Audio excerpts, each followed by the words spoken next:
मनपूर्वक नमस्कार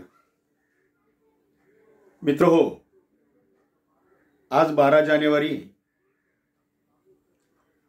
आजचा हा दिवस एक दोन महापुरुषांचा जन्मक्षण म्हणून आपण तो साजरा करीत असतो. राजमाता किंवा राष्ट्रमाता असं आपण त्यांना म्हणतो. त्या जिजाऊ साहेबांचा आजचा हा जन्मदिन आणि त्याचबरोबर स्वामी विवेकानंद यांचाही आजचा हा जन्मदिवस एकाच तारखेला दरवर्षी येतात आणि आपण तो साजरा करतो. हा क्षण तेव्हा आज स्वामी विवेकानंद यांच्याबद्दल काही आपण बोलावं, त्यांच्या चरित्राबद्दल काही विद्यार्थी मित्रांबरोबर काही गोष्टी शेअर कराव्यात असं मला आतून वाटलं आणि म्हणून या माध्यमातून मी विवेकानंद यांच्याबद्दल एक बोलण्याचा थोडा मी प्रयत्न करतोय. विवेकानंद हे व्यक्तिमत्व, या व्यक्तिमत्वाचा परिचय, या महापुरुषाची ओळख शालेय आणि पुढे कॉलेजच्या जीवनामध्ये आम्हाला आमच्या प्राध्यापकांनी अध्यापकांनी करून दिली आणि तो त्यांचा प्रवेश आमच्या जीवनामध्ये त्या अध्यापकांच्यामुळे झाला आणि पुढे मग या व्यक्तिमत्वांबद्दल म्हणजे विवेकानंद यांच्यासारख्या अनेक थोर व्यक्तिमत्वांबद्दल एक जाणून घेण्याचं कुतूहल किंवा उत्सुकता मनामध्ये निर्माण झाली आणि मग पुढे काही ग्रंथांचा धांडोळा घेत या महापुरुषांच्या बद्दल, विवेकानंदांसारख्या पुरुषांच्या बद्दल, महापुरुषांच्या बद्दलच्या त्यांच्याबद्दलचं चरित्र हे आम्ही वाचत गेलो. आजही काय ते संपलेलं नाहीये आणि जसं जसं वय पुढे जातंय तसं तसं या महापुरुषांच्या बद्दलच्या अनेक नवीन नवीन गोष्टींचाही शोध लागत राहतो. विद्यार्थी मित्र हो, आज आपल्याबरोबर बोलताना विवेकानंद हे व्यक्तिमत्व घडलं कसं ते मी थोडंसं धावता म्हणूया किंवा थोडंसं ओझरतं संक्षिप्त रूपाने तुमच्या पुढे मी ठेवण्याचा प्रयत्न करतोय. यामधून तुम्हाला नक्कीच काहीतरी प्रेरणा मिळेल, स्फूर्ती मिळेल. आपल्यालाही आपल्या आयुष्यामध्ये असणारी काही ध्येय गाठताना या अशासारख्या विवेकानंदांसारख्या महापुरुषांच्या चरित्राचा नक्कीच आपल्याला उपयोग होतो. त्यासाठी माझा हा थोडासा प्रयत्न आहे. मित्र हो, विवेकानंद हे त्यांना फार नंतर मिळालेलं हे नाव आहे, परंतु त्यांची ओळख ही खरं म्हणजे नरेंद्र इथून ती सुरुवात आहे. नरेंद्र दत्त, कलकत्ता, आता आपण त्याला कोलकाता असं म्हणतो, अशा कोलकातामध्ये एका सुसंस्कृत आणि विद्याविभूषित अशी पार्श्वभूमी असलेल्या कुटुंबामध्ये विवेकानंदांचा म्हणजे नरेंद्राचा जन्म झालेला आहे. लहानपणापासूनच त्यांच्यावरती त्यांच्या मातापित्यांनी एक छान संस्कार त्यांच्यावरती केलेले आहेत किंवा त्या घरातल्या वातावरणामधूनच त्यांच्यावरती ते संस्कार होत गेले आणि हा मुलगा नरेंद्र हा बुद्धिमान आहे. लहानपणापासूनच अतिशय कुशाग्र अशा बुद्धीचा तो मुलगा आहे. घरामध्ये चालणाऱ्या तत्वचर्चांच्या मध्ये तो भाग घ्यायचा. वडील विश्वनाथ बाबू हे कायदेपंडित होते, वकील होते, त्यामुळे त्यांच्याकडे अनेकदा त्यांचं वकीलपत्र त्यांना देण्यासाठी त्यांच्याकडे आशिलांची गर्दी व्हायची आणि त्या निमित्ताने त्यांच्या घरामध्ये एक प्रकारची एक मैफल भरायची. कारण ते सुद्धा वाचनप्रिय असे असणारे वडील होते आणि वेगवेगळ्या तत्वज्ञांच्या बद्दलच्या चर्चा, काही कवींच्या त्या ठिकाणी कविता त्या मैफलीत सादर होत असत. आणि हा छोटा नरेंद्र हे सर्व त्या ठिकाणी भक्तिभावाने सगळ्या त्या गोष्टी ऐकत असत आणि त्याच्यामधूनच त्याची ही जडणघडण होत गेली. आई ही आध्यात्मिक मार्गाने जाणारी अशी एक ती गृहिणी होती आणि त्याच्या काही प्रश्नांना उत्तरं देण्याची भूमिका ही आईला अनेकदा पार पाडावी लागत असे. अनेक प्रश्न त्याच्या मनामध्ये असायचे. असाच एक प्रश्न त्याला त्या वयामध्ये छळत होता किंवा त्या प्रश्नाने तो अस्वस्थ झाला. तो प्रश्न कुठला होता की या जगामध्ये ईश्वर आहे किंवा नाही, आणि जर तो असेल तर तो मला कोणी दाखवेल का, ईश्वर मला भेटेल का, हा त्याचा प्रश्न होता. आणि त्याच्या ह्या प्रश्नांची उत्तरं त्याला समाधानकारक असं उत्तर त्याला मिळत नव्हतं. एका बाजून त्याचं वय वाढत चाललेलं होतं. तो शालेय टप्पे वेगवेगळे आत्ता पार करत करत आधीमध्ये त्याचं शिक्षणही खंडित होत असे, म्हणजे लौकिक शिक्षण थांबत असे, परंतु एक ज्ञान मिळवण्याची जी ओढ होती ती त्यांची कधी थांबलेली नव्हती. आणि असं करत ते महाविद्यालयीन शिक्षणापर्यंत येऊन पोहोचतात. परंतु तो प्रश्न मात्र त्याच्या मनामध्ये कायम होता की या जगामध्ये ईश्वर आहे किंवा नाही. आणि मग या प्रश्नाचं उत्तर त्याला मिळत नव्हतं. तो भ्रांत चित्त झाला होता, अस्वस्थ होता. आणि मग अशा त्याच्या या अस्वस्थतेच्या काळामध्ये त्याला कोणीतरी दक्षिणेश्वरला रामकृष्ण परमहंस नावाचा एक साधू पुरुष आहे, त्याच्याकडे तू गेलास तर तुला हे तुझ्या प्रश्नाचं उत्तर तुला मिळेल. आणि अशा प्रकारे त्याला ते नाव कानावरती आलं. त्याआधी त्याच्या महाविद्यालयामध्ये त्याच्या प्राचार्यांकडनं, प्राचार्य हेस्टी यांच्याकडूनही या नावाचा निर्देश झालेलाच होता. आणि म्हणून त्याची पावलं दक्षिणेश्वरकडे वळली. कोणाला भेटण्यासाठी?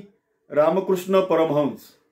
आता रामकृष्ण परमहंस नंतर त्यांचे गुरु झाले, हा पुढचा इतिहास आपल्या सगळ्यांना ठाऊक आहे. तरी तिथपर्यंत ते आले.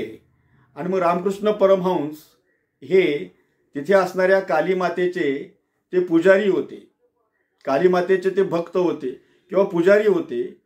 आणि परमेश्वर प्राप्तीसाठी जितक्या मार्गांनी जाता येईल तेवढ्या सगळ्या मार्गांचा अवलंब त्यांनी केलेला होता. आणि ते एक प्रकारची साधना त्यांनी केलेली होती. मग ते एक प्रकारचे अधिकारी असे पुरुष होते रामकृष्ण परमहंस. आणि त्यांच्याबरोबरच्या संवादामधून विवेकानंदांना, म्हणजे कोणाला, नरेंद्र यांना असं वाटलं की इथे काहीतरी मला माझ्या प्रश्नाचं उत्तर मिळण्याची शक्यता आहे. काही छोटे मोठे अनुभव रामकृष्ण परमहंसांनी त्यांना देण्याचा प्रयत्न केला. त्याचा विश्वास बसावा की अशी एक कुठेतरी शक्ती आहे, ईश्वर या जगामध्ये आहे, असं काहीतरी एक त्याला साक्षात्कार घडावा, असे काही अनुभव परमहंसांनी त्यांना देण्याचा प्रयत्न केला. परंतु तेवढ्यावरून त्यांचं समाधान होत नव्हतं. अर्थात रामकृष्ण परमहंसांनी ओळखलं होतं की हा कशा प्रकारचा मुलगा आहे. आणि रामकृष्ण परमहंसांनी त्यांच्या मनामधलं जे कार्य आहे ते कार्य पुढे घेऊन जाणारा हाच मुलगा आहे हे त्या क्षणी त्यांनी ओळखलं होतं. कारण साधू पुरुषांना, अशा प्रकारच्या आध्यात्मिक वाटेने गेलेल्या साधकांना, तपस्वींना एक प्रकारची दिव्य दृष्टी प्राप्त झालेली असते. आणि त्यांनी ओळखलं की हा माझा शिष्य हे काहीतरी या जगामध्ये एक काहीतरी पराक्रम करेल आणि खरा या जो धर्म आहे या खऱ्या धर्माची ओळख तो जगाला करून देईल. असं एक काय म्हणू त्याला आपण, एक साक्षात्कार किंवा असं एक जाणीव रामकृष्ण परमहंसांना झालेली होती. आणि मग ते छोटे छोटे अनुभव देऊन त्याचा विश्वास बसवण्याचा ते प्रयत्न करत होते. एके दिवशी रामकृष्ण परमहंसांनी त्याला सांगितलं की तू सारखा येतोस आणि मला विचारतो की ही देवी मला माझे प्रश्न सोडवेल का, मला नोकरी मिळेल का, कारण मधल्या काळामध्ये त्यांच्या वडिलांचं निधन झालेलं आहे आणि निधन झाल्यामुळे कुटुंबाची जबाबदारी ही विवेकानंदांवरती येऊन पडलेली आहे. म्हणजे तो प्रवास एका बाजूने तो सुरू आहे की या जगात ईश्वर आहे किंवा नाही त्याचा शोध घेण्याचा, परंतु ज्या सांसारिक किंवा व्यावहारिक ज्या अडचणी आहेत त्याही एका बाजूने येत राहत आहेत. आणि ते भावंडांमध्ये मोठे असल्यामुळं आणि वडिलांचं निधन झालेलं असल्यामुळं एक प्रकारची कुटुंबाची जबाबदारी त्यांच्यावर येऊन पडलेली आहे. आणि मग हे माझे प्रश्न त्यांना सोडवणं ही तुमची देवी म्हणजे ती काली मातेचे ते उपासक होते किंवा पुजारी होते, तुमची ही देवी हे माझे प्रश्न सोडवेल का? अशा प्रकारचा प्रश्न विचारल्यानंतर ते म्हणाले, बघ तू जाऊन गाभाऱ्यामध्ये आणि बोल, आईशी बोल, तुझ्या काय आहेत त्या मागण्या तू आईजवळ माग, ती तुला दर्शन देईल आणि पूर्ण करेल. त्याप्रमाणे विवेकानंद त्या गाभाऱ्यामध्ये गेले आणि गेल्यानंतर हात जोडून भक्तिभावाने ते उभे राहिले. तर त्यांना त्या ठिकाणी देवी दिसू लागली. परंतु त्या ठिकाणी देवी दिसल्यावर त्यांना मागायचं जे होतं ते विसरूनच गेले. त्यांना मागायचं होतं, मला आई नोकरी मिळेल का, माझे हे प्रश्न कसे सुटतील, त्यासाठी तू काय मार्ग मला दाखवशील का, असं काहीतरी त्यांना विचारायचं असेल. परंतु ते राहिलं बाजूला, ते विसरूनच गेले. आणि ते हात जोडून फक्त एवढंच म्हणाले, आई मला ज्ञान दे, आई मला भक्ती दे, आई मला वैराग्य दे. वैराग्य दे म्हणजे हा संसार वगैरे हा जो ताप आहे तो माझ्या मागे नकोच. आणि मग कुठेतरी मी परमार्थाच्या वाटेवर जाण्यासाठी, अध्यात्माच्या वाटेवर जाण्यासाठी तो मार्ग मला किंवा तशी बुद्धी मला दे. आणि एक विरक्त एक जीवन, एक संन्यस्ताचं जीवन हेच माझ्या वाटेला येऊ दे. अशा प्रकारचीच एक मागणी त्यांनी त्या अवस्थेमध्ये केली. आणि बाहेर आल्यावरती परमहंसांनी विचारलं, काय रे, भेटली का देवी, दिसली का तुला देवी, काय मागितलंस का तिला? तेव्हा विवेकानंद म्हणाले, गुरुदेव, मला जे काय मागायचं होतं ते मी पूर्ण विसरूनच गेलो. आणि मी एवढंच म्हणालो, आई मला ज्ञान दे, आई मला भक्ती दे, आई मला वैराग्य दे. परमहंस त्यावेळी त्याला म्हणाले, अरे वेड्या, तुझा जन्म त्यासाठी झालेला नाही, ऐहिक गोष्टी मागण्यासाठी, म्हणजे ह्या प्रपंचामधल्या गोष्टी मागण्यासाठी तुझा जन्म नाही. तर तुझ्या हातून तुला एक उदात्त भव्य दिव्य अशा प्रकारचं काम करायचं आहे की जे जगाला मार्गदर्शक ठरेल आणि सर्वसामान्य माणसांना त्यांच्या जीवनामध्ये काहीतरी सुख आणि आनंद निर्माण करणारं असं काम तुझ्या हातून करायचं आहे. हे विवेकानंदांना परमहंसांनी त्या दिवशी पटवून सांगितलं. आणि मग त्या दिवसापासून विवेकानंदांच्या मनातील हे असले प्रश्न गळून पडले, ज्याला आपण ऐहिक प्रश्न असं म्हणतो. आणि त्या खऱ्या अर्थाने ते रामकृष्ण परमहंसांचं त्यांनी शिष्यत्व पत्करलं. मग अशा प्रकारे काही त्यांच्यासोबत इतरही काही शिष्य परिवार तो होताच. विवेकानंदांच्या सोबत रामकृष्ण परमहंसांना आणखी काही शिष्य होते. असे सगळे मिळून परमहंसांकडे ते जात असत, त्यांच्या सानिध्यात राहत असत, त्यांचे विचार समजून घेत असत. आणि असंच हे चालू असताना रामकृष्ण परमहंस हे आजारी पडले आणि काही दिवसानंतर त्यांचं निधन झालं. आता त्यांचं निधन झाल्यानंतर विवेकानंद हे अतिशय अस्वस्थ झाले. आणि हा सगळा उरलेला हा काळ आता पुढचा आपल्या गुरुच्या सानिध्याशिवाय तो काळ कंठणं त्यांना खूप वेदनादायी वाटायला लागलं. आणि मग त्यातून आपण थोडं बाहेर पडावं म्हणून त्यांनी काय केलं, देशभ्रमणाला सुरुवात केली. परमहंसांनी आपला मृत्यू होणार आहे हे त्यांना कळलं होतंच, आपले दिवस थोडे राहिलेले आहेत. मग तो हा जो सगळा शिष्य परिवार जो आहे, या शिष्य परिवाराचं नेतृत्व हे विवेकानंदांवर त्यांनी ऑलरेडी देऊन ठेवलेलं होतं. म्हणजे माझ्या पश्चात, माझ्या मृत्यूनंतर हे सगळं हे तुला सांभाळायचं आहे. म्हणजे थोडक्यात आध्यात्मिक वारसदार म्हणून त्यांनी विवेकानंदांची निवड केली होती. जसं प्रॉपर्टीचा पुढे वारसदार असतो, ज्याची प्रॉपर्टी असते आणि पुढे मग ती कोणाला तरी पुढे सांभाळायला द्यायची असते आणि तो म्हणजे वारसदार असतो. ते कागदोपत्री पण असतं आणि तोंडी पण असतं. तसं हे सगळं जे माझं आहे हे सगळं तुला सांभाळायचं आहे. हा माझा जो आध्यात्मिक विचार आहे तो तुला पुढे घेऊन जायचा आहे आणि त्याचं नेतृत्व हे तुला करायचं आहे. अशा प्रकारचं एक दोघांमधला विचार विनिमय तो आधी झालेला होता.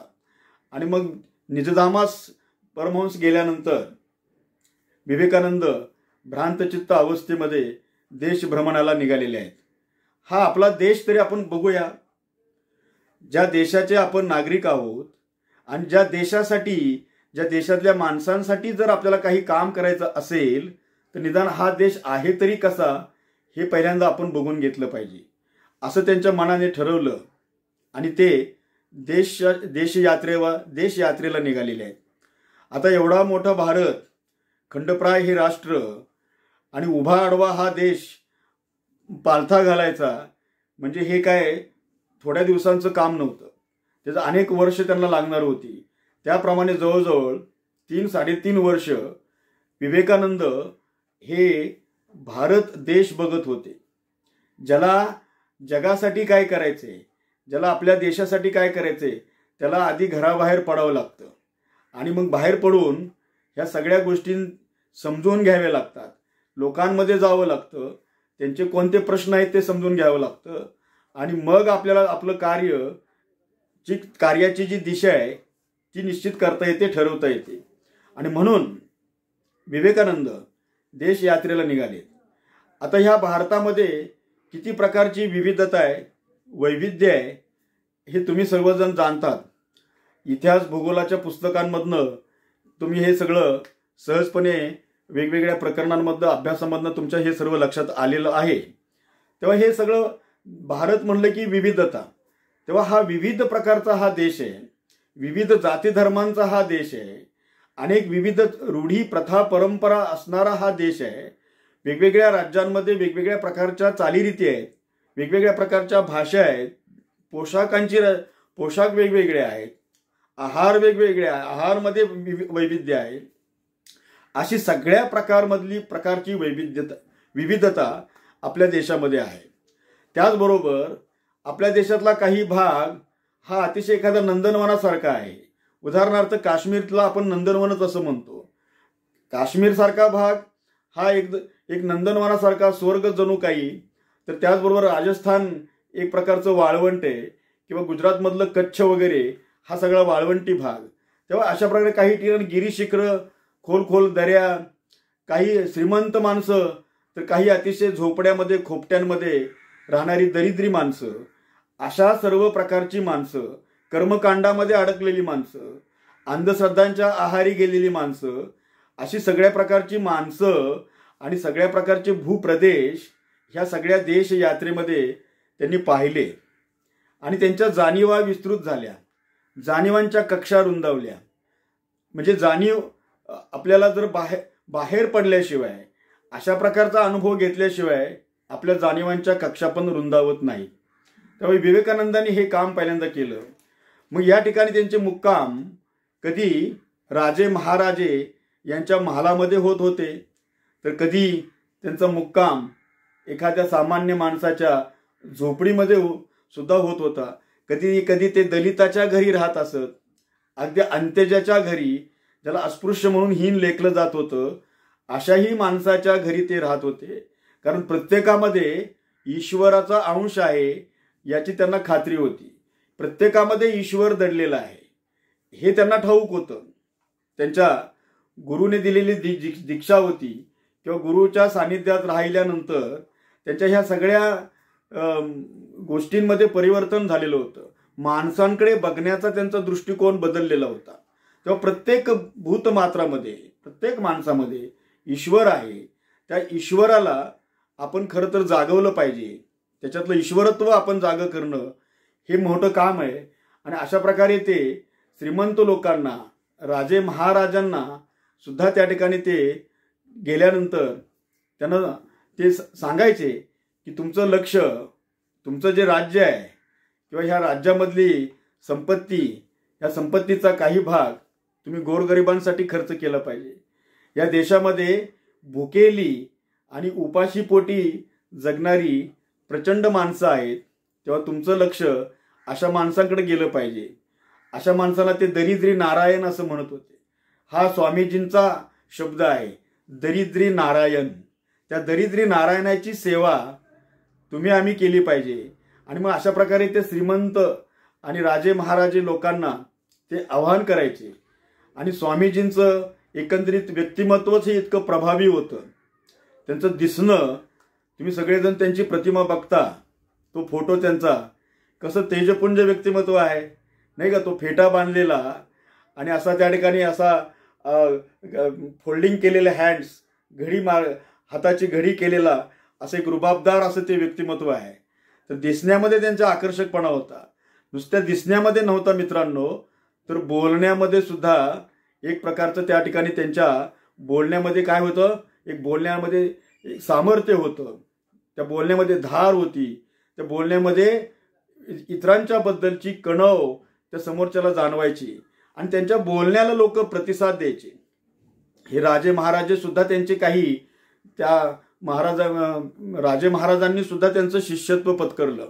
लक्षात घ्या, काहीही जवळ नसलेला एक फकीर माणूस, एक संन्यासी माणूस सुद्धा आपल्या वाणीच्या आणि त्याचबरोबर आपल्या साधनेच्या आणि ज्ञानाच्या बळावरती लोकांना कशा प्रकारे आवाहन करतो, हृदयांच्या अंतःकरणाला कसा हात घालतो आणि त्यांना त्यांची बुद्धी अशा प्रकारच्या सामान्य माणसांच्या प्रश्नांची सोडवणूक करण्याकडे कशी वळवतो, हे आपल्याला स्वामीजींच्या चरित्रामधनं पाहायला मिळतं. म्हणून स्वामीजी मला जास्त आवडतात. स्वामीजी केवळ त्यांची भगवी वस्त्र पाहिल्यानंतर असं वाटतं की कुणीतरी हा संत पुरुष ते होतेच, संत तर होतेच. भगवं वस्त्र परिधान करणं हे विरक्तीचं लक्षण आहे. विरक्तीचं ते एक काय म्हणून आपण एक सिम्बॉल आहे, आणखीन सोपं तुम्हाला कळावं म्हणून. पण वृत्तीने पण ते तसेच होते. त्यांना काही काळ तशा प्रकारच्या जीवनाचं त्यांना आकर्षण होतं. दोन प्रकारची स्वप्न त्यांना लहानपणीच पडायची. एक स्वप्न म्हणजे आपण कुठला तरी एक राजा महाराजा झालोय, चक्रवर्ती झालोय आणि खूप आपल्याकडे संपत्ती आहे आणि आपल्या हाताखाली नोकर चाकर आहेत, असं एक चित्र त्यांच्या नजरेसमोर यायचं, एक स्वप्न त्यांना दिसायचं. आणि दुसरं एक चित्र त्यांच्या समोर यायचं की आपण हातामध्ये कमंडलू घेऊन, भगवी वस्त्र परिधान करून, पायामध्ये खडावा घालून आपण एक विरक्तीचं जीवन जगतोय, असं एक फकिरीचं जीवन जगतोय, असं एक चित्र त्यांना, एक स्वप्न त्यांच्या नजरेसमोर यायचं. अशा आलटून पालटून ही दोन स्वप्न, कोणता बरं मार्ग आपण निवडावा, असं एक प्रकारची त्यांची मनाची स्थिती होती. अर्थात रामकृष्ण परमहंसाकडे गेल्यानंतर त्यांचं जे पहिलं चित्र होतं, जे राजे महाराजा आपण झालोय वगैरे, चक्रवर्ती झालोय, हे स्वप्न त्यांचं नाहीसं झालं आणि तेच एक आपण संन्यासाचा मार्ग पत्करायचा. परंतु असा संन्यासी नाही व्हायचं की कुठेतरी गिरीकंदरामध्ये गेलाय, कुठेतरी हिमालयाच्या पायथ्याशी गेलाय किंवा अरण्यामध्ये गेलाय आणि कुठेतरी जपाची माळ ओढत बसलाय, लोकांच्या पासनं दूर गेलेला आहे, लोकांशी संवाद नाही आणि मोक्षप्राप्ती म्हणजे जन्ममृत्यूच्या फेऱ्यामधनं बाहेर पडण्यासाठी जो आपण मोक्ष मिळवायचा, त्याला आपण मोक्षप्राप्ती असं म्हणतो. तुम्हाला समजण्याकरता थोडक्यात सांगतोय. अशा मोक्षप्राप्तीसाठी केवळ ध्यानधारणा करत बसायचं, कुठेतरी गुहेत बसायचं आणि लोकांच्या प्रश्नांकडे दुर्लक्ष करायचं, अशा प्रकारचा संन्यासी, अशा प्रकारचा फकीर आपण व्हायचं नाही. म्हणून त्यांना, आणि खरंच ते तसे झाले, आणि म्हणूनच तर त्यांना स्वामीजींना काय म्हटलं जातं, काय म्हणतात त्यांना, योद्धा संन्यासी, पॅट्रियट मंक असं त्यांना इंग्रजीमध्ये म्हणतात. देशभक्त संन्यासी. संन्यासी तर आपण अनेकदा पाहतो. स्वामीजींच्या नंतरही अनेक संन्यासी झाले, त्यांच्या नंतरही संन्यासी झाले. संन्यासी म्हणजे संसाराचा त्याग केलेला किंवा संसाराच्या मार्गाने न गेलेला, आपण त्याला असं संन्यासी म्हणतो. परंतु स्वामीजी ते संन्यासी तशा वृत्तीने ते होतेच. परंतु त्यांना माणसांच्या ज्या प्रापंचिक गोष्टी आहेत ज्या व्यावहारिक गोष्टी आहेत त्यामध्ये त्यांना रस होता, ते आपण सोडवले पाहिजेत प्रश्न. म्हणून इथे त्यांचं जे राष्ट्रप्रेम आहे, या भूभागावर राहणारी जी माणसं आहेत त्याला आपण राष्ट्र असं म्हणतो, आणि मग ते राष्ट्रप्रेम आपल्याला त्यांच्यामधनं दिसतं. स्वामी विवेकानंद यांच्यापासून आपण काय शिकायचं मुलांनो, तर या राष्ट्रावरती कशी भक्ती केली पाहिजे, या राष्ट्रावरती कसं आपलं प्रेम अससून प्रेम असलं पाहिजे. राष्ट्रावर प्रेम म्हणजे या देशातल्या लोकांच्यावरती आपलं प्रेम असलं पाहिजे. त्यांच्या काही समस्या, जे गोरगरीब माणसं आहेत, जे सामान्य माणसं आहेत, त्यांच्या सोडवणुकीच्या संदर्भामधलं काम आपल्या हातून आपण केलं पाहिजे. याला म्हणायचं राष्ट्रप्रेम, देशा अभिमान. हे नुसत्या पोकळ गोष्टी असून चालणार नाहीत. देशावरती आपलं प्रेम हे स्वामीजींच्याकडनं आपण हे शिकण्यासारखं आहे की अशा प्रकारचे संन्यस्त वृत्तीचं असूनही किती टोकाचं त्यांचं प्रेम होतं हे तुम्हाला अजून माझ्या पुढच्या विवेचनामधनं तुम्हाला समजेल. तर अशा प्रकारे ते देशभ्रमण करत असताना मार्गामध्ये येणाऱ्या सगळ्या प्रकारच्या लोकांना ते भेटत होते, त्यांना शिकवत होते, काही गोष्टी त्यांच्याकडनं ते शिकत होते आणि आपला प्रवास पुढे त्यांचा प्रवास तो कंटिन्यू आपला पुढे त्यांचा तो चालू होता. अशा पद्धतीनं त्या ठिकाणी एका जागी फार काळ थांबायचं नाही आणि तिथल्या लोकांचा पाहुणचार घेऊन, तिथल्या लोकांच्या समस्या जाणून घेऊन पुढे जायचं, अशा प्रकारचं त्यांचं कार्य चालू होतं. मग कधी ते संस्कृत समजा त्यांना वाटलं, आपण एखादा कोणीतरी संस्कृतमधला जाणकार भेटला त्या प्रवासामध्ये, तर ते त्याच्याकडनं संस्कृत ते शिकवून घेत असत, कारण त्यांना संस्कृत ही सुद्धा भाषा अतिशय प्रिय होती. इंग्लिश भाषेवर तर त्यांचं कमालीचं प्रभुत्व होतं. इंग्लिश भाषा स्वामीजींनी इतकी छान आत्मसात केली होती की त्यांचे उच्चार ऐकल्यानंतर जे परदेशी, जे फॉरेनर्स आहेत, जे अमेरिकन लोक किंवा जे इंग्लंडमधले ब्रिटिश ज्याला आपण म्हणतो, ते सुद्धा स्तिमित होत असत की त्यांच्याही पेक्षा किती पॉलिश्ड असे त्यांचे जे उच्चार, प्रोनाऊन्सिएशन स्वामीजींचं असायचं. म्हणजे हे सगळं कशामुळे, तर त्यांनी ते सगळं प्रयत्नपूर्वक त्यांनी ते मिळवलेलं होतं. बुद्धी तर अफाट होतीच त्यांची, तर तो भाग पुढे येईल. तर अशा प्रकारचं देशभ्रमण चालू असताना स्वामीजी हे महाराष्ट्रामध्ये येतात. मुंबई, पुणे असा प्रवास करत महाबळेश्वर, कोल्हापूर हा त्यांचा प्रवास पुढे सुरू आहे. मुंबईला आल्यानंतर ते पुण्याला जात असताना त्यांची त्या ठिकाणी एका डब्यामध्ये कधी पायी प्रवास, कधी बैलगाडीने प्रवास, कधी आगगाडीने प्रवास, जसं जमेल तसं स्वामीजींचं हे काम प्रवास पुढे चालू होता. कधी उपाशीपोटी त्यांना राहावं लागलं, तर कधी पंचपक्वान्न सुद्धा त्यांना खायला मिळाली. पण हे सगळं संन्यस्ताच्या जीवनामध्ये ह्या सगळ्या गोष्टी अटळ असतात, त्यामुळे त्याची कुठे तक्रार ते करत नव्हते. आणि हे सगळं जे आहे वाट्याला आहे ते सर्व त्याचा आस्वाद घेत ते पुढे पुढे जात होते. आणि मग मुंबई ते पुणे या प्रवासामध्ये त्यांची लोकमान्य टिळकांच्या बरोबर त्या डब्यामध्ये भेट होती. या युवकाकडे बघा, स्वामी विवेकानंदांचं एकंदरीत आयुष्य आहे 40 वर्षांचं, आणि हा त्यांचा जो प्रवास सुरू झाला तेव्हा ते साधारण 20 वर्ष त्यांचं पूर्ण झालेलं आहे. म्हणजे 25च्या वयामधला हा युवक, 25 सुद्धा जेमतेम त्यांचं वय त्या काळामधलं, हे देश यात्रा सुरू असतानाच्या काळामध्ये 25चा हा तरुण या ठिकाणी एक देशप्रेमाने झपाटलेला आणि संन्यस्त वृत्तीचा परंतु देशप्रेमाने झपाटलेला हा तरुण या ठिकाणी देशभ्रमण करत असताना त्या लोकमान्य टिळकांच्या बरोबर त्यांची भेट होते.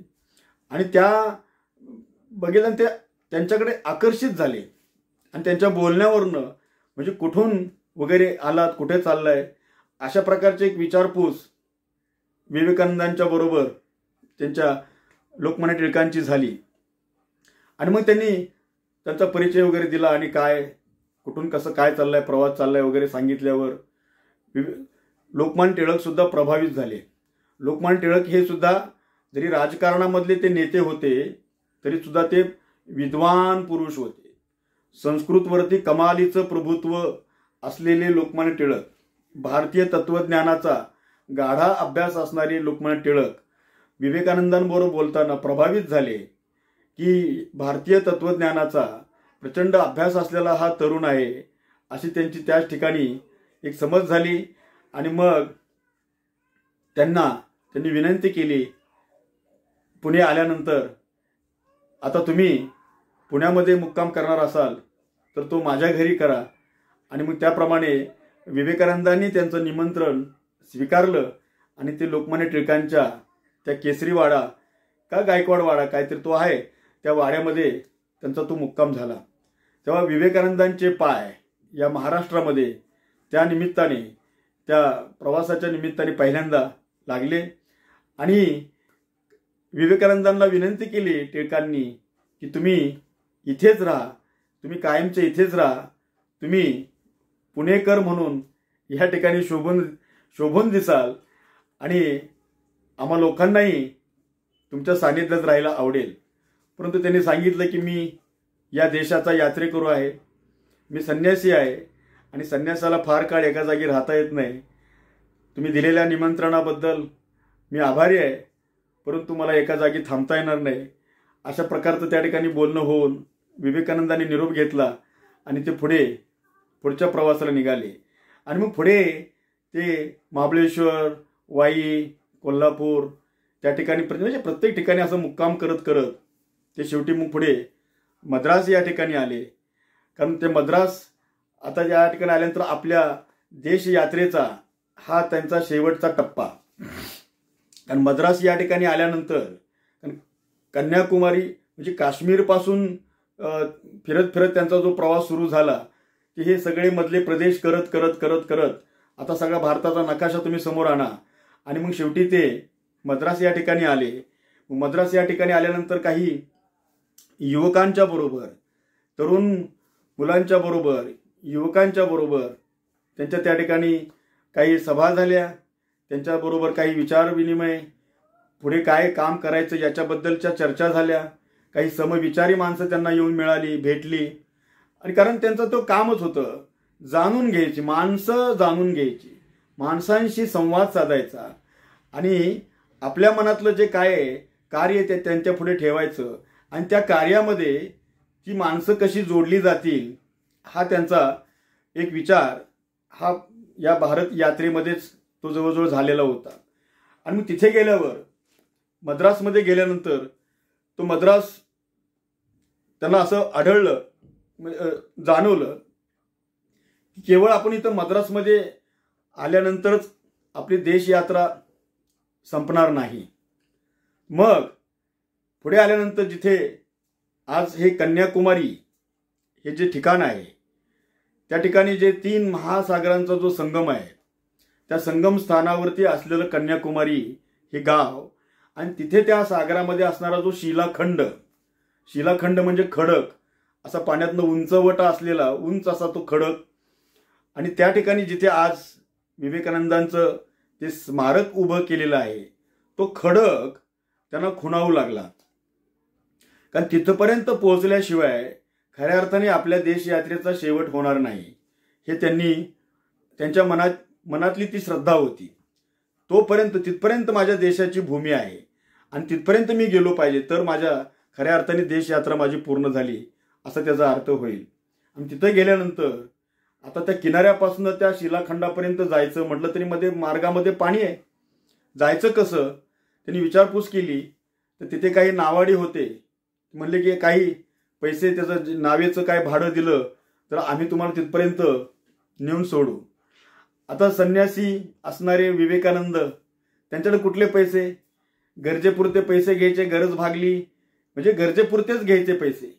त्याच्या काय त्यांना काही खिसा नव्हता किंवा काय नव्हतं, कोणी पैसे दिले तर ते ठेवावेत वगैरे. पण सगळं काही निभावून जात होतं. नियती नावाची शक्ती त्यांच्यासोबत होती आणि मग असे काही पैसे त्यांच्याकडे द्यायला नव्हते. त्यांनी विचारलं दुसरा मार्ग काय, तर दुसरा मार्ग त्यांनी सांगितला, जर तुम्हाला पोहता येत असेल, अंगामध्ये शक्ती असेल, बळ असेल तर तुम्ही पोहत पोहत तिथपर्यंत जाऊ शकता. पण अशा तऱ्हेनं विवेकानंदांनी जाणून घेतलं की दुसरा मार्ग पोहत जाण्याचा आहे. मित्रांनो, कल्पना करा, समुद्राचं ते पाणी आहे, लाटा उसळत आहेत आणि जरी तिथपर्यंत जायचं म्हटलं तरी ते अंतर बरंचसं आहे. मी कन्याकुमारीला जाऊन आल्यामुळे मी सांगू शकतो तुम्हाला की तिथपर्यंत पोहोच जाण्याचं आपण विचारसुद्धा करू शकत नाही. मनामध्ये कल्पना जरी केली तरी धडकी भरते. अशा त्या पाण्यामध्ये उतरून पोहत तिथपर्यंत पोहोचायचं धाडस विवेकानंदांनी केलं. खरोखर त्यांच्या त्या धैर्याला माझा सलाम आहे. आणि विवेकानंद त्याप्रमाणे तिथपर्यंत पोहत गेले. अर्थात त्यांनी त्या समुद्रामध्ये स्वतःचं अंग झोकून दिल्यानंतर तिथले नावाडी सुद्धा माणुसकी असणारे ते नावाडी होते. जरी त्यांच्याकडे पैसे नव्हते म्हणून त्यांनी जरी त्यांना तिथपर्यंत नेण्याचा निर्णय घेतला नाही, परंतु ते बुडणार नाहीत याची काळजी म्हणून त्यांच्या नावा त्यांनी त्यांच्या पाठीमागनं त्यांच्या ते जात होते, लक्ष ठेवून होते. परंतु विवेकानंदांना कुठल्याही प्रकारचं त्या ठिकाणी काय म्हणून आपण त्याला संकट त्यांच्यावर आलं नाही आणि ते सुखरूपपणे त्या शिलाखंडावरती पोहोचले. आता त्या शिलाखंडावरती पोहोचल्यानंतर विवेकानंद हे त्या खडकावरती ध्यानमग्न झाले. कारण ध्यानमग्न होणं म्हणजे ध्यान त्यांचं कुठे इतके ते एकाग्रता त्यांची इतकी प्रचंड होती की ते बसल्या जागी लगेच ध्यानाला म्हणजे ध्यानामध्ये ते जात असत. खरं तर हे त्यांचं लहानपणापासूनच होतं. लहानपणापासूनच काशी विश्वेश्वराच्या कृपेने त्यांचा जन्म झाला म्हणूनच तर त्यांचं नाव, खरं तर त्यांचं नरेंद्र हे नंतरचं नाव आहे. थोडंसं मी पुढे मागे जातो. वीरेश्वर हे त्यांचं नाव. त्यांचं खरं नाव वीरेश्वर. घरामध्ये बिले नावाने त्यांना बोललं जात असत, संबोधत असत. पण शाळेमध्ये नाव घालताना त्यांचं नरेंद्र असं नाव घातलं. पण वीरेश्वर हे त्यांच्या आईनं ठेवलेलं नाव, कारण तो काशी विश्वेश्वराच्या कृपेने जन्माला आला म्हणून. आणि मग त्या ठिकाणी ते ध्यानाला बसायचे. लहानपणापासूनच ते खेळता खेळता सुद्धा ते असे शांत बसायचे आणि बसल्या जागी ते ध्यानमग्न होऊन जायचे. तेव्हा तिथे पण ते ध्यानमग्न झाले. हा संदर्भ एवढ्यासाठीच सांगितला. ते तिथे खडकावरती पोहून गेलेले आहेत. पाण्यामध्ये पोहल्यानंतर किती दमछाक होते हे तुम्हा सगळ्यांना माहिती आहे. या तर लाटा उसळणाऱ्या लाटांना भेदून तिथपर्यंत पुढे जायचं आणि ते अंतर सुद्धा बऱ्यापैकी आहे. म्हणजे बोटीने जरी आता जायचं म्हटलं तरी त्या ठिकाणी एक 4 ते 5 मिनिटं बोटीने लागतात. तर कल्पना करा की तिथे पोहत जायला त्यांना किती वेळ लागला असेल. आणि ध्यानमग्न झाले. आणि त्या ठिकाणी त्यांना काही दृष्टांत घडले की त्या ठिकाणच्या लाटांवरती रामकृष्ण परमहंस हे चालत त्या ठिकाणी आलेले आहेत. आणि ते त्यांना सांगतायत की तू माझ्या मागोमाग ये. आणि कुठेतरी ते बोट करतायत की या ठिकाणी आपल्याला जायचं आहे. अशा प्रकारचं एक त्या ध्यानाच्या अवस्थेमध्ये पडलेलं ते काय म्हणूया आपण एक स्वप्न त्यांना ते दिसलं. आणि त्याचा त्यांनी अर्थ त्यांच्या पद्धतीने लावला. कारण पुढचा जो घटनाक्रम आहे तो घटनाक्रम आखण्याचं काम इतिहास एका बाजूने करीत होताच. आणि नेमकं हे अशा प्रकारचं त्यांना त्या ध्यानमग्न अवस्थेमध्ये रामकृष्ण परमहंसाने दिलेलं दर्शन की काहीतरी पुढे तुझ्या हातनं मला काम करून घ्यायचंय याचं काहीतरी ते इंडिकेशन, एक सूचक असं ते स्वप्न होतं. आणि मग नंतर त्या ठिकाणी त्या गेल्यावरती तिथे ते एका देवीची त्यांनी ती पूजा बांधली. आणि 2 दिवस 3 रात्री विवेकानंद त्या ठिकाणी त्या शिलाखंडावरती होते. त्या ठिकाणीच ते ध्यानमग्न अवस्थेमध्ये होते. आणि त्यातून ते बाहेर आल्यानंतर मग त्यांनी तिथल्या देवीची पूजा बांधली आणि मग पुन्हा ते किनाऱ्यावरती आले. आणि तिथे खऱ्या अर्थाने त्यांचा तो देश यात्रेचा टप्पा तो पूर्ण झाला. आता मुलांना थोडंसं धावतं मी तुम्हाला हे सगळं सांगितलं. आता पुढे गेल्यानंतर म्हणजे पुढचा जो भाग आहे तो हा देश यात्रेचा पहिला टप्पा संपल्यानंतर याच दरम्यान इकडे अमेरिकेमध्ये एक काय भरणार होतं, एक विज्ञान प्रदर्शन भरणार होतं की अमेरिका खंडाचा शोध कोलंबसाने लावला. त्याला 400 वर्ष पूर्ण होणार होती. ही गोष्ट आहे 1892 सालामधली. 1892 या वर्षी अमेरिकेमध्ये एक भव्य अशा प्रकारचं एक विज्ञान प्रदर्शन भरवण्यात येणार होतं. कशाच्या निमित्ताने, तर त्या देशाला 400 वर्ष पूर्ण झाली म्हणून. आणि मग या पृथ्वी तलावरती अमेरिकेमध्ये विशेषतः आपण विज्ञान आणि तंत्रज्ञानाच्या बळावरती कशा प्रकारे स्वर्ग उभा केलाय हे आपण लोकांना दाखवूया, त्यासाठी ते विज्ञान प्रदर्शन भरवण्याचं त्यांनी ठरवलं होतं. एक प्रकारचं त्या ठिकाणी आम्ही कसे ज्ञानसंपन्न आहोत, आम्ही कसे विज्ञानाच्या बळावरती हे सगळा कसा चमत्कार घडवून आणलेला आहे, हे थोडंसं त्यांना एक काय म्हणून आपण मिरवून घ्यायचं होतं असं म्हणूया. आणि मग त्यामध्येच आणखीन एक त्या विज्ञान प्रदर्शन भरवायचं असं ठरवत असतानाच अमेरिकनांनी आणखीन एक कल्पना सुचली. ती म्हणजे एक आपण धर्म परिषद भरूया, पार्लमेंट ऑफ रिलिजन्स, एक धर्म परिषद आपण भरूया. आणि त्या धर्म परिषदेमध्ये देशोदेशीचे जे धर्म प्रतिनिधी आहेत, त्या धर्मांचे प्रतिनिधी ते या ठिकाणी आपण बोलवून घेऊया, त्यांना निमंत्रण धाडूया आणि प्रत्येकजण आपापल्या धर्माबद्दलची महती किंवा आपल्या धर्मातला विचार या ठिकाणी प्रकट करेल. असा एक विचार, अशी कल्पना त्याला जोडूनच होती. अर्थात त्यांनी अशा प्रकारचं एक वर्तमानपत्रांमधनं एक प्रकट आवाहन केलं होतं की अशा प्रकारचे आम्ही धर्म परिषदही भरवत आहोत, तर इच्छुकांनी आपापल्या धर्मांचे प्रतिनिधी या धर्म परिषदेमध्ये सहभागी होण्यासाठी पाठवावेत, असं एक काय म्हणतो आपण खुलं एक आवाहन वर्तमानपत्रांच्या माध्यमातून केलं होतं.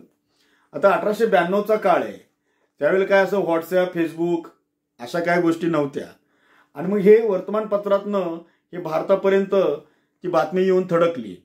आणि मग त्या धर्म परिषदेमध्ये आपण गेलं पाहिजे असं विवेकानंदांनाही वाटायला लागलं. आपला धर्म नेमका कसा आहे, आपली संस्कृती कशी आहे, आपलं तत्वज्ञान काय आहे, हे जगापुढे एकदा मांडलं पाहिजे हे त्यांना वाटायला लागलं. आणि ही संधी आहे. खरं तर त्यांचा विचार तो मनात कुठेतरी आधीपासून होताच, पण त्याला काय म्हणू आपण, त्याला व्यासपीठ आपसुकच मिळालं. आणि मग विवेकानंदांनी तिकडे जाण्याचा निर्णय घेतला.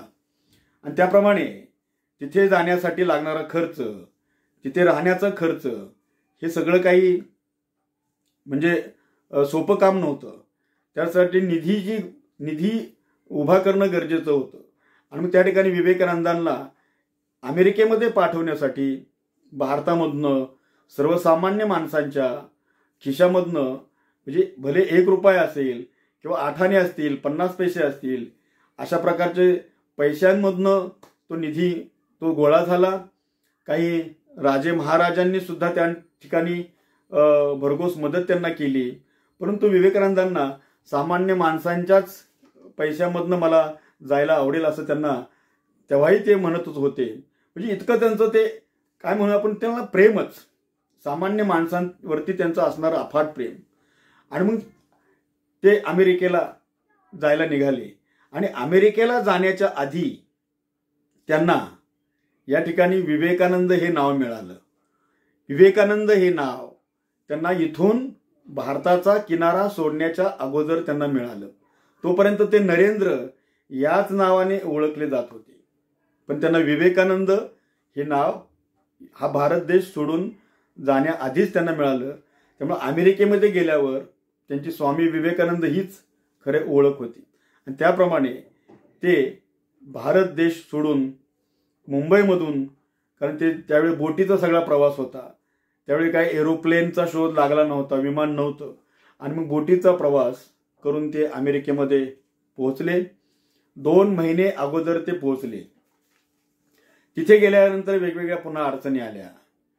कारण तिथे गेल्यानंतर जे प्रमाणपत्र लागणार होतं ते त्यांना प्रमाणपत्र नव्हतं की हिंदू धर्माचा प्रतिनिधी म्हणून आम्ही विवेकानंद यांना पाठवतोय, असं एक काहीतरी प्रमाणपत्र पाहिजे लेखी स्वरूपामधलं, तिथे काही नव्हतं.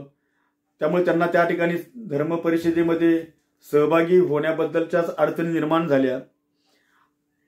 आणि मग त्या अडचणीचं निवारण पुन्हा झालं. परंतु घडत गेलेल्या ह्या गोष्टी अशा प्रकारच्या होत्या. पण तरी स्वामीजी न डगमगता आपण आलोय तर निदान हा अमेरिका देश जमेल तेवढा आपण बघून घेऊया, इथली संस्कृती समजून घेऊया, इथल्या चालीरीती कशा आहेत ते बघूया, काय नेमकी त्यांनी प्रगती केलेली आहे, त्यांचं विज्ञान प्रदर्शन तर आपण बघून घेऊया. आणि इथल्या विज्ञान प्रदर्शनामध्ये ज्या काय त्या ठिकाणी ठेवलेले जे मॉडेल्स त्या वेगवेगळ्या शोधांचे, ते आपण जाणून घेऊया. गेल्यानंतर मग मला माझ्या देशामध्ये याचा काही उपयोग करून घेता येईल का? कारण आमच्याकडे अध्यात्म पुष्कळ म्हणजे आपल्या भारतामध्ये, परंतु आपलं सगळं जे काय जे म्हणजे समुद्र पार करून जायचं नाही, म्हणजे ज्या काही काय म्हणतो जाचं कशा रूढी किंवा त्या कर्मकांडामध्ये अडकलेला हा समाज, म्हणजे हे सगळं पातक समजलं जायचं. कुठे समजा शिक्षणासाठी जर जायचं म्हटलं तर समुद्र पार करून जायचं नाही, कारण ते पाप आहे. अशा प्रकारच्या खुळचट समजुती आणि सगळं आम्ही पोथी पुराणं कर्मकांड याच्यामध्येच सगळा धर्म आम्ही गुंडळून ठेवलेला होता. त्यामुळे अस्पृश्यता असले सगळे जातीभेद आमच्या मनामध्ये निर्माण झाल्यामुळे एक प्रकारच्या त्या ठिकाणी जातीय विषमता, अंधश्रद्धा, अज्ञान अशा प्रकारच्या रूढी, प्रथा, परंपरा यामध्ये आपला देश गुरफटून गेल्यामुळे ह्या देशाची तशा अर्थाने काही प्रगती नव्हती. अनेक भुके कंगाल माणसं एका बाजूने त्यांची संख्या वाढत होती आणि दुसऱ्या बाजूने श्रीमंत लोकांची संख्या वाढत. त्याही काळामध्ये तेव्हा अमेरिकेमध्ये जी काही प्रगती त्यांना दिसली ती ह्या लोकांनी विज्ञानाच्या बळावरती केलेली आहे, ज्ञानाच्या बळावरती केलेली आहे. परंतु ह्या लोकांचं काय हरवलंय, या ठिकाणचं इथलं अध्यात्म मात्र हरवले, की जीवनाला जे अधिष्ठान लागतं, जी काही मूल्य आपल्याला अंगीकारावी लागतात आणि खऱ्या अर्थाने जीवनाची त्यामध्ये सार्थकता असते, अशा प्रकारचा एक विचार इथला हरवलेला आहे. त्यांना आत्मज्ञानाचा साक्षात्कार आपण घडवू आणि इकडचं जे काय आहे, जे विज्ञान तंत्रज्ञान आहे ते आपण आपल्या देशामध्ये घेऊन जाऊ, असं एक विचार त्यांच्या मनामध्ये त्या विज्ञान प्रदर्शनामधून फिरता फिरता त्यांच्या मनात येत होता.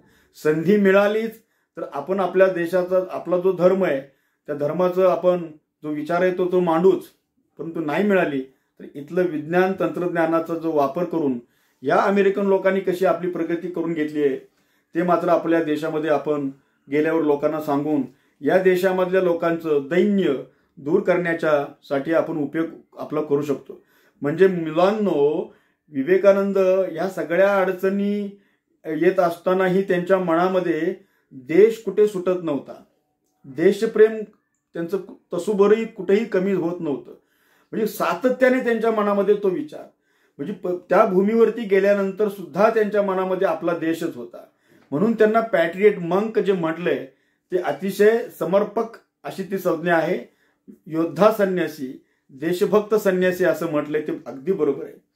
आणि मग तिथून त्यांना कोणीतरी असं सांगितलं, त्या प्रदर्शनामधल्या त्या नोंदी ठेवत त्यांच्यासोबत एक वही असायची, त्या वहीमध्ये ते सगळे ते टिपणं काढत, हे काय आहे, हे कॅल्क्युलेटर आहे, हे काय काम करतं, तर अशा प्रकारचं गणित करतं.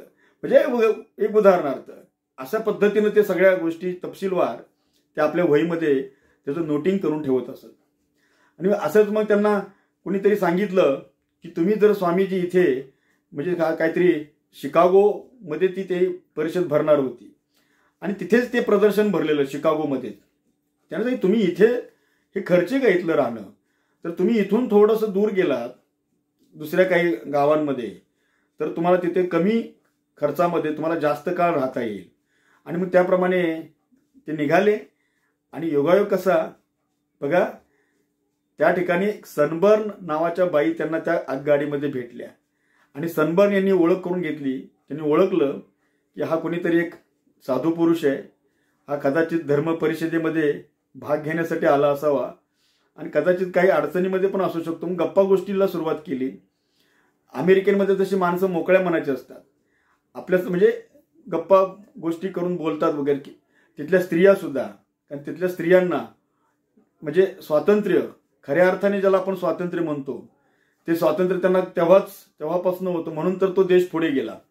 स्त्री आणि पुरुष हे समानतेने तिथे काम करत असल्यामुळं किंवा समानतेने त्यांना वागवत असल्यामुळं त्या ठिकाणी स्त्रियांचा पण त्या अमेरिकेच्या प्रगतीमध्ये एक महत्त्वपूर्ण असा सहभाग राहिलेला आहे. म्हणून तर त्या देशाने प्रगती केली. आपल्याकडे आजही त्या मानाने तसं त्या म्हणजे स्त्रियांना तसं अजूनही स्वातंत्र्य म्हणूया किंवा तसं अजून मोकळीक त्या मानाने नसते, पण त्या स्त्री अमेरिकेमध्ये त्या काळामध्येही होती.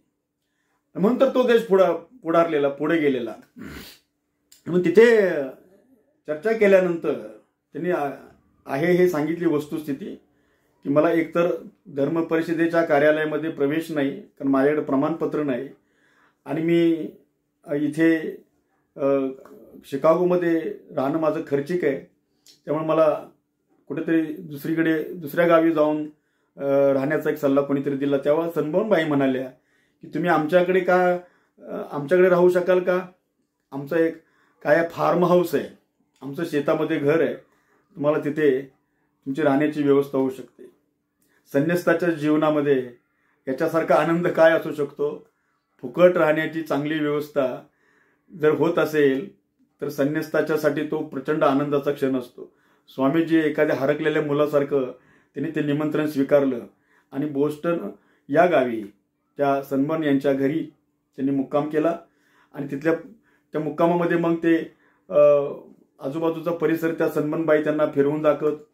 सनबर्नबाई ह्या सुद्धा प्राध्यापिका होत्या, त्यामुळे एका तत्वज्ञान वगैरे ह्या विषयांबद्दल त्यांना आवड होती. असा त्यांचा परिचय त्यांनी प्राध्यापक J.H. राईट, हार्वर्ड विद्यापीठामधले ग्रीक तत्वज्ञानाचे एक प्राध्यापक म्हणून त्यांचं त्या ठिकाणी नावलौकिक होता.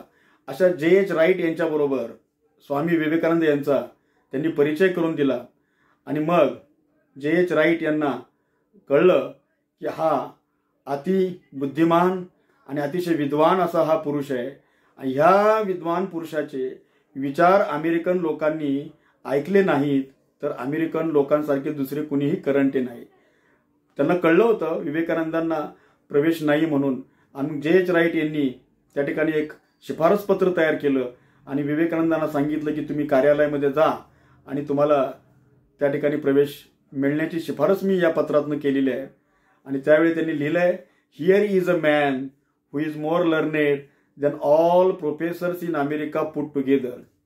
म्हणजे माझ्या या पत्रात उल्लेख करताना विवेकानंदांबद्दलचं किती एक आपल्याला सगळ्यांना अभिमान वाटेल असं ते वाक्य आहे की अमेरिकेतल्या सर्व प्राध्यापकांचा व्यासंग एकत्रित केला तरी ज्याच्या पासंगाला पुरणार नाही असा एक निस्संग यती भारतातून इथे आलाय, आणि त्याचे जर विचार आपण ऐकले नाहीत तर आपल्यासारखे करंटे आपणच ठरू. आणि स्वामीजींना त्या पत्रामुळे धर्म परिषदेमधला त्यांचा प्रवेश निश्चित झाला, त्यांचा मार्ग मोकळा झाला. आणि पुढे मुलांना पुढचा जो इतिहास आहे तो सगळ्यांना तुम्हाला ठाऊक आहे की मग त्या अमेरिकेतलं जे पहिलं भाषण त्यांचं त्या शिकागो व्यासपीठावरून दिलेलं की बंधू आणि भगिनींनो, अमेरिकेतल्या माझ्या बंधू आणि भगिनींनो, हे जे 4-5 मिनिटाचं जे भाषण आहे ते सगळ्यांना आपल्याला त्याबद्दल माहिती आहे की कशानंतर पुढे त्याचा परिणाम झाला, टाळ्यांचा गजर, कडकडाट वगैरे वगैरे. परंतु त्या ठिकाणी विवेकानंदांनी हे पहिलं जे भाषण होतं त्या भाषणानंतर तर त्यांना कीर्ती प्रसिद्धी मिळाली, आणि परंतु त्या एकंदरीत चालणारी जी परिषद 17 दिवसांची ती परिषद होती, त्या परिषदेमध्ये वेगवेगळ्या विषयांवरती जी भाषणं स्वामी विवेकानंदांनी केली, जी व्याख्यानं केली, त्या व्याख्यानामधनं खऱ्या अर्थाने त्या ठिकाणी आपला धर्म काय आहे तो त्यांना समजला. कारण उत्तम इंग्लिशमधून बोलणारा आणि भारतीय तत्वज्ञानाचा इतका गाढा अभ्यास असणारा असं एक ते समीकरण जुळून येणं आवश्यक होतं. आणि म्हणून ते स्वामी विवेकानंदांच्या मुळे ते पूर्ण झालं. म्हणजे भारतीय तत्वज्ञानाचा अभ्यास असणारी असंख्य माणसं देशामध्ये होती, परंतु तिथे गेल्यानंतर इंग्रजीमधनं हे बोलायचं होतं. आणि मग इंग्रजी बोलण्याला असणाऱ्या मर्यादा किंवा इंग्रजीतून हे सगळं स्पष्ट करून सांगण्याला येणारी मर्यादा ही इतरांमध्ये होती. त्यामुळे विवेकानंदांनी हे एक प्रकारचं शिवधनुष्य पेललं होतं, आणि त्यामुळे अमेरिकन लोकांना आपला देश, आपली संस्कृती, आपलं तत्वज्ञान हे काय ते कळलं. की त्यांनी सांगितलं की आमचा धर्म हा कोणाचा दुस्वास करत नाही, कोणाचा तिरस्कार करत नाही, कोणाचा द्वेष करत नाही. जे आमच्याकडे आले त्यांना आम्ही राहू दिलं, पण तुमचा मात्र धर्म तसा नाही हे अमेरिकेमध्ये सांगितलं. त्या धर्मीयांना उद्देशून अमेरिकेतल्या लोकांचा जो धर्म आहे त्यांना समजून सांगितलं की तुमच्या लोकांनी तुमच्या धर्माने मात्र आमच्या धर्मावर आमच्या भूमीवर अनेकदा आक्रमणं केलेली आहेत, परंतु आमच्या धर्माने अशी कुठेही त्याची शिकवण नाही की दुसऱ्याच्या भूमीवर जाऊन आक्रमण करा. तेव्हा ही एक सहिष्णुता आपल्या धर्मातली जी आहे त्याच्याबद्दल त्यांनी अधिकारवाणीनं आणि ठळकपणाने प्रभावीपणाने ते सगळं गोष्टी मांडल्या. त्यामुळे काय झालं की भारताकडे जो बघण्याचा जो दृष्टिकोन आहे तो बदलला. कारण या ठिकाणी जी धर्म परिषदेमध्ये देशोदेशीचे विद्वान लोक आलेले होते, या सगळ्यांच्यापर्यंत तो मेसेज गेला. अमेरिकेतल्या सगळ्या वृत्तपत्रांनी त्या ठिकाणी स्वामी विवेकानंदांनी दिलेली जी वेगवेगळी व्याख्यानं आहेत त्या व्याख्यानांना मोठ्या प्रमाणामध्ये प्रसिद्धी दिली आणि त्यांना त्या ठिकाणी एक काय म्हणू आपण त्यांना मानणारा, त्यांच्या विचारांना मानणारा एक मोठा वर्ग तिथे तयार होत गेला. त्यामुळं स्वामी विवेकानंद हे त्या ठिकाणी किती काळ राहिले, ते अमेरिका आणि मधनं ते इंग्लंडला पण ते जाऊन आले, तिथून परस्परच अमेरिकेतून इंग्लंडला जवळजवळ 3-3.5 वर्ष ते तिकडेच गेले. म्हणजे धर्म परिषदेत भाषण करण्यासाठी गेलेले स्वामीजी हे पुन्हा माघारी लगेच यायला पाहिजे होते, परंतु तिथल्या लोकांनी त्यांना ठेवूनच घेतलं. कारण आणखी आम्हाला तुमचा धर्म नीट समजून घ्यायचा आहे, तुमचं तत्वज्ञान आम्हाला नीट समजून घ्यायचं आहे. अशा प्रकारे विवेकानंद हे तिथे त्यांचं वास्तव्य जवळजवळ 3-3.5 वर्ष राहिलं. अर्थात विवेकानंदांना पुढे भारतात आल्यानंतर जे काय काम करायचं होतं त्या कामासाठी त्यांना पैसे हवे होते. मग तिथे त्यांना त्या ठिकाणी दिलेल्या व्याख्यानांमधनं त्यांना काही पैसे मिळाले. अर्थात त्यांचा तो उद्देश नव्हता, परंतु तो पैशाची गरज त्यांना होती नाही म्हटलं तरी. आणि मग अशा प्रकारे त्यांच्या त्या पुढच्या कार्यासाठी त्यांना निधी हवा होता, तो त्या व्याख्यानामधनं त्यांना मिळत गेला. आणि मग ते 3.5 वर्षाचा काळ पूर्ण केल्यानंतर मग पुन्हा विवेकानंद हे भारतामध्ये परतले. आणि इकडे मग आल्यानंतर मग त्यांनी जो लोकांना जी व्याख्यानं दिली, भाषणं दिली, त्याच्यामध्ये अमेरिकन लोकांनी कशी प्रगती केलेली आहे, अर्थात ते त्यावेळचा आपला जो समाज होता तो समोर आणा, जो अंधश्रद्धेमध्ये गुरफटलेला, अज्ञान रूढी परंपरांमध्ये त्या काळोखामध्ये खितपत पडलेला तो समाज, त्या समाजाला जागं करणं गरजेचं होतं. त्यासाठी विवेकानंदांनी इथे आल्यानंतर त्याला म्हणतो आपण कुठला वेदांत सांगितला, प्रॅक्टिकल वेदांत, व्यावहारिक वेदांत सांगितला की विज्ञान आणि तंत्रज्ञान यातूनच तुम्ही तुमच्या जीवनामध्ये परिवर्तन घडवू शकता. केवळ ग्रंथ वाचन किंवा नुसत्या पोथ्या पुराणं किंवा जपमाळ ओढत बसून किंवा कुठेतरी गिरीकंदरामध्ये बसून केवळ स्वतःपुरतं मोक्ष प्राप्तीसाठी प्रयत्न करून आपल्या जीवनामध्ये, लोकांच्या जीवनामध्ये कुठं सौख्य निर्माण होणार नाही. तर ह्या विज्ञानाच्या जोरावरतीच आपल्याला काय करावं लागेल, आपली प्रगती करावी लागेल. अशा प्रकारे म्हणून त्याला प्रॅक्टिकल वेदांत म्हणलं. आणि अमेरिकेतल्या लोकांना काय सांगितलं, थेरॉटिकल वेदांत. त्यांना त्या ठिकाणी तत्वज्ञान विषयक आध्यात्मिक वेदांत म्हणजे जो आहे तो त्यांना सांगितला की तुमचं हे हरवलेलं आहे, तुम्ही समृद्धी तुमच्याकडे भरपूर झाली, प्रगती भरपूर झाली, तुम्ही केली प्रगती तुमच्या विज्ञानाच्या बळावरती, परंतु तुमचं अध्यात्म इथलं हरवलेलं आहे. त्यामुळे तुम्हाला मनशांती नाही, तुम्हाला किती जरी पैसा मिळाला तरी तुम्हाला समाधान नाही, असे तुम्ही वकवकलेले असे हे सगळे तुम्ही लोक. परंतु आमच्याकडे मात्र साधा भिकारी सुद्धा पैसे मागायचे असेल, भीक मागायचं तर अभंग म्हणतो. म्हणजे इतकं आमच्याकडे अध्यात्म आहे, परंतु तेही काय कामाचं नाही. कारण ते नुसतं अभंग किंवा पोथी पुराणामधलं जे ज्ञान आहे ते काय आपली भूक भागवणारं नाहीये. आणि म्हणून या दोघांची सांगड त्यांनी घालण्याचा प्रयत्न केला. म्हणजे तिकडची पाश्चिमात्य संस्कृती आणि आपली कुठली प्राच्य संस्कृती, पौरात्य संस्कृती. म्हणजे इकडे त्यांनी सांगितलं ते थेरॉटिकल वेदांत सांगितलं, कारण विज्ञानाची गरज होती आपल्याला आणि त्यांना अध्यात्माची गरज होती. म्हणजे विज्ञान आणि अध्यात्म या दोन गोष्टी एकत्र गेल्या पाहिजेत, तरच जीवनाची पूर्णत्व त्याच्यामध्ये आहे. जीवनाचं सार्थक हे कशामध्ये, तर विज्ञान आणि अध्यात्म याची आपण सांगड घातली पाहिजे.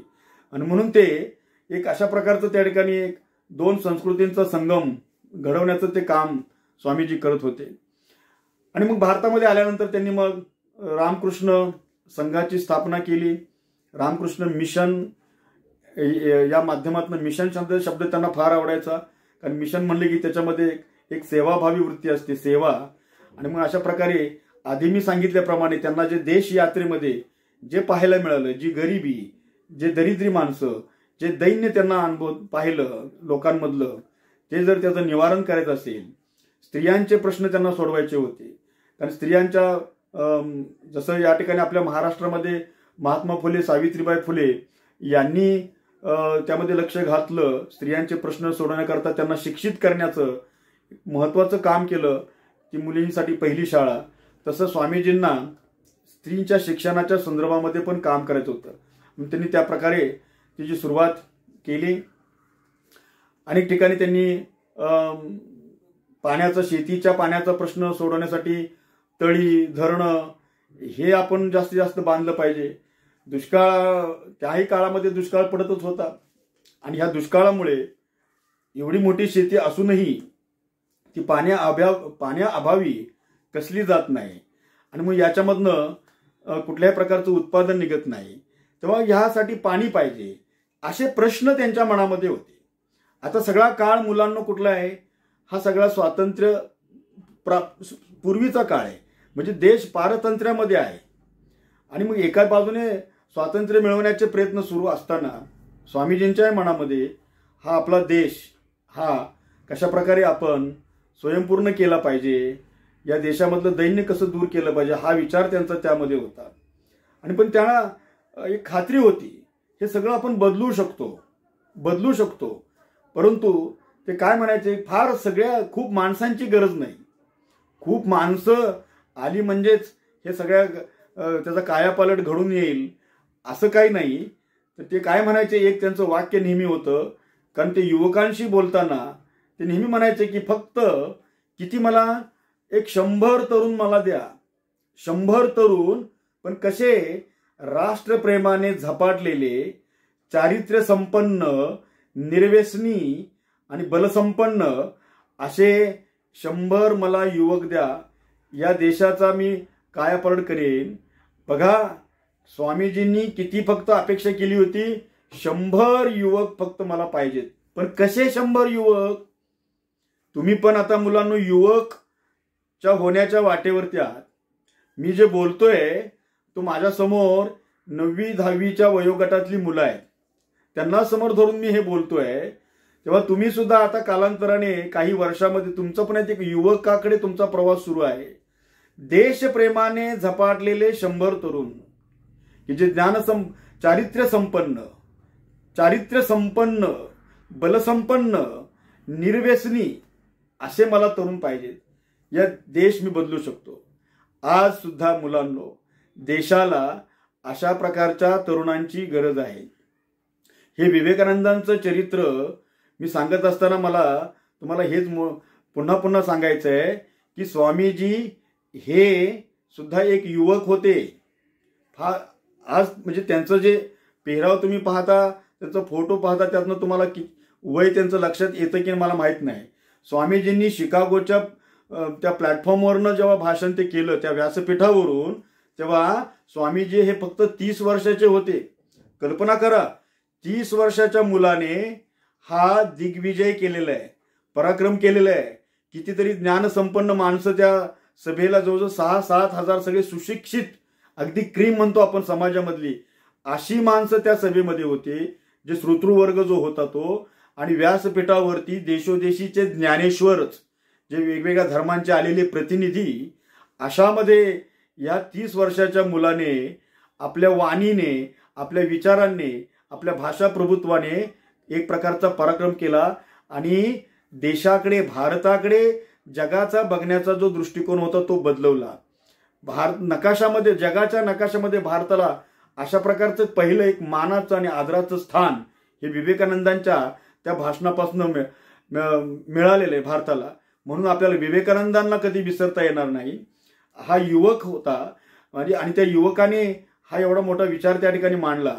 तो युवक या देशामध्ये हे दैन्य दूर करून या देशाला बलशाली राष्ट्र बनवण्याच्या बद्दलचा विचार त्याच्या मनामध्ये कायम होता. आणि त्यासाठी तो 100 तरुण मला झपाटलेले पाहिजे, देशप्रेमाने झपाटलेले, निर्व्यसनी, चारित्र्य संपन्न, बलसंपन्न असे पुरुष पाहिजेत, असे तरुण मला पाहिजेत. बघा या देशाचा मी कसा बदल घडून आणू शकतो. हा विश्वास स्वामीजींना होता. आणि खरं आहे, या देशामध्ये परिवर्तन जर घडवायचं असेल तर ही युवा शक्तीच करू शकते. आणि म्हणून आजचा हा दिवस युवक दिन म्हणून आपण साजरा करतो. तर स्वामीजींनी दिलेला हा विचार किंवा स्वामीजींनी युवकांकडनं बाळगलेल्या अपेक्षा आपण सर्वांनी, तुम्ही विशेषतः आज जे किशोर वयामधली ही मुलं आहेत त्यांनी लक्षात ठेवलं पाहिजे. आणि विवेकानंद हा तुमच्या अभ्यासाचा विषय झाला पाहिजे. त्यांचं चरित्र तुम्ही मिळवून वाचा. संक्षिप्त चरित्र अगोदर वाचा, नंतर मग त्यांच्याबद्दलचं विस्तृत चरित्र तुम्ही जाणून घ्या, वाचा. हे व्यक्तिमत्व घडलं कसं हे पुन्हा एकदा तुम्ही त्या पुस्तकांच्या पानांमधनं समजून घ्या. मी आज थोडासा प्रयत्न केलाय त्यांच्याकडे तुम्हाला वळवण्याचा. माझ्या गुरूंनी, माझ्या अध्यापकांनी, प्राध्यापकांनी हा माझ्यावर जो संस्कार केला, त्या तो संस्कार मी पुढे तुमच्यामध्ये संक्रमित करण्याचं काम करतोय. कारण मी पण आज अध्यापक आहे आणि मी या समाजाचा एक पालक पण आहे. तेव्हा त्या पालकाच्या आणि शिक्षकाच्या तळमळीमधनं आज हे मी छोटंसं एक व्याख्यान आजच्या या विवेकानंदांच्या जयंती दिनाच्या निमित्ताने देण्याचा मी प्रयत्न केलेला आहे. आणि त्याचा समारोप मी स्वामीजींच्याच एका वाक्याने करतो की स्वामीजी एक गोष्ट वारंवार सांगायचे की ते म्हणायचे की काय म्हणायचे, awake, arise, not stop till your goal is reached. Arise, awake, वारंवार सांगायचे. Arise, awake. आज पण तेच पुन्हा पुन्हा सांगण्याची गरज निर्माण झाली. जागृत व्हा, उठा, जागे व्हा आणि आपलं ध्येय गाठल्याशिवाय थांबू नका. Not stop till your goal is reached. विद्यार्थी मित्रांनो, तुमच्या समोर असणारी जी ध्येय आहेत, जी वैयक्तिक तुमची ध्येय आहेत, ती ध्येय गाठण्यासाठी सुद्धा तुम्ही प्रयत्नांची पराकाष्ठा कराच. परंतु या देशाचा मी एक उद्याचा समर्थ नागरिक मला व्हायचं आहे. त्यासाठी माझं राष्ट्र हे बलशाली कसं होईल, ते बलसंपन्न कसं होईल आणि या माझ्या देशाची शान जगामध्ये कशी उंच राहील, यासाठी मी काहीतरी योगदान दिलं पाहिजे. हा विचार तुमच्या मनामध्ये आजच्या ह्या व्याख्यानाच्या रूपाने जर अंकुरित झाला, रुजला, तर मला त्याचा प्रचंड आनंद आहे. आणि मला आशा आहे की जे कोणी हे व्याख्यान, आज माझं हे व्याख्यान जे कोणी ऐकतील त्यांच्यामध्ये नक्कीच अशा प्रकारचा एक विचार मनामध्ये रुजल्याशिवाय राहणार नाही, तो रुजेल. अशा प्रकारची अपेक्षा बाळगून मी या ठिकाणी थांबतो. इतकं माझं बोलणं तुम्ही शांतपणे ऐकून घेतलं त्याबद्दल तुम्हाला मनपूर्वक धन्यवाद. जय हिंद, जय महाराष्ट्र.